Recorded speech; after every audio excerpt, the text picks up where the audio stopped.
Hey, hockey fans, how's everybody doing? Let's review a couple scores here for Wednesday hockey, and then we'll make a couple picks for the two games that are on Thursday.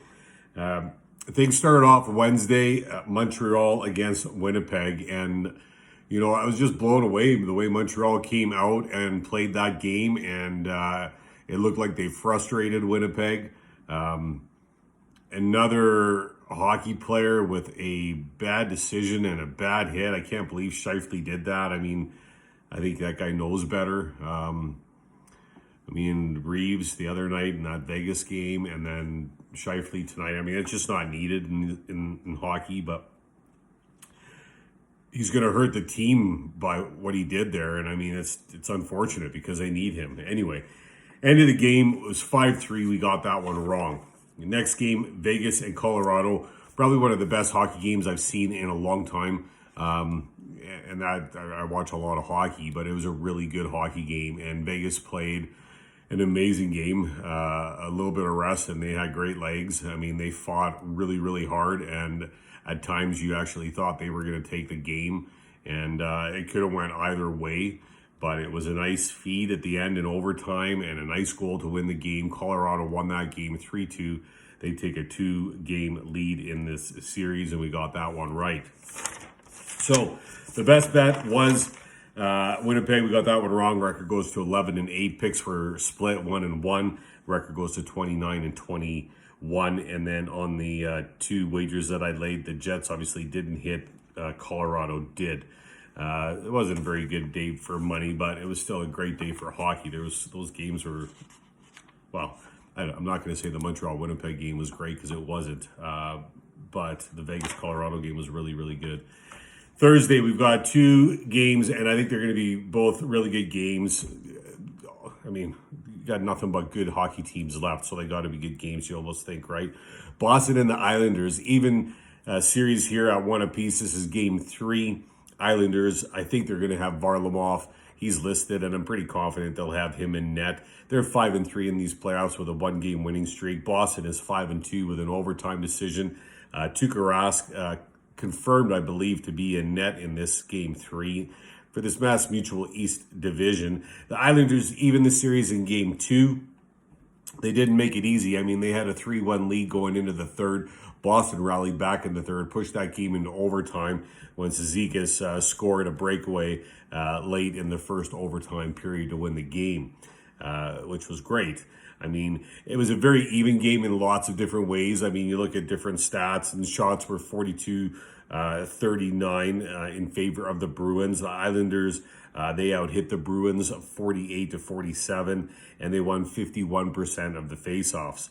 New York was 2 out of 3 on their power play, and Boston was 1 for 2.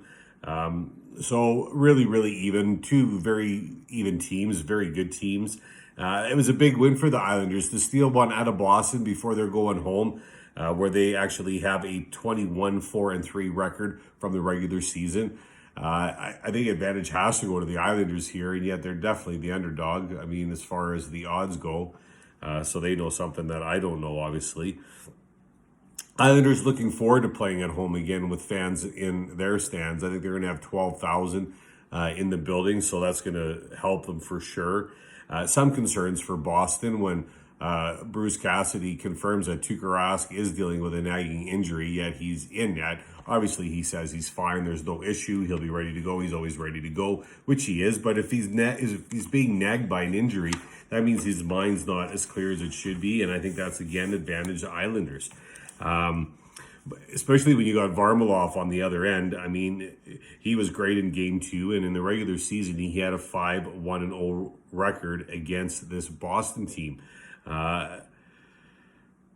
I think it's going to be another mistake that, it was a turnover there, and then that breakaway, what cost the game for Boston, that last one, is probably going to be something similar in this game.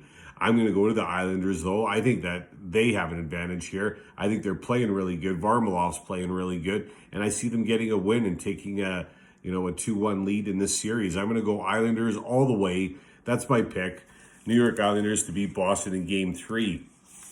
Then we have another game 3, Carolina and Tampa, one where Tampa has got total control of this series, stealing 2 games out of Carolina to start things off. Tampa's got a 6-2 record in the playoffs now, 3-game winning streak. Vasilevsky listed to be in net for Tampa. Carolina 4-4, 2-game losing streak. Nedeljkovic listed to be in net for Carolina.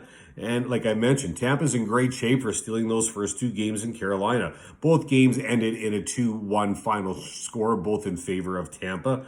And the last game played on Monday, the Canes outshot Tampa 32-15. They won 52% of the faceoffs. They outhit Tampa 38-30.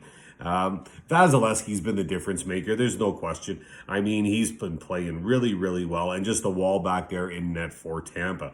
Carolina has to fight for everything, and that never stops with this Carolina team. And, that was proven in that last game with Svechnikov scored with, I think, a minute and a half left in the game. They don't give up. They just keep trying to pound it. And that's what they're going to continue to do. There were only 4 penalties in this game, 2 for either team, and neither team could capitalize.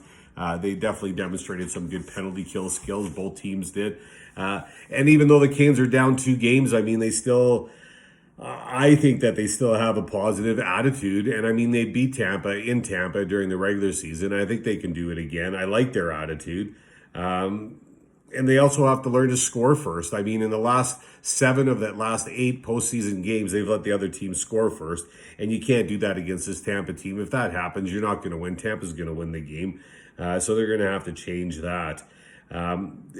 We could easily be sitting here and this could be a 2-game lead for Carolina. That's how close these games are. And just puck bounces and a little bit of luck and things can really go a different way. I mean, Carolina was able to hold Kucherov off the points board in that last game, but he's going to be a force in this next game 3 again. But I'm going to go the dog. I'm going to go Carolina to sneak out a win here. Maybe catch Tampa snoozing a bit. I'm going to go Carolina to win game 3 on that one. And I am going to go Islanders to take control of that series, go up 2 games to 1 and win game 3 as well. I'm going to make the Islanders my best bet. I'm going to parlay the Islanders money line. And I was going to go Carolina puck line plus 1.5. But you know what? I think they're going to win the game. I may as well go money line. It's 2.35. Both those maybe make up for the 2 losses that I've had the last couple days. Either way, still good. Great hockey. Day 20 of the playoff season. Everybody, good luck with your picks. Stay safe. Thanks for watching. Talk soon.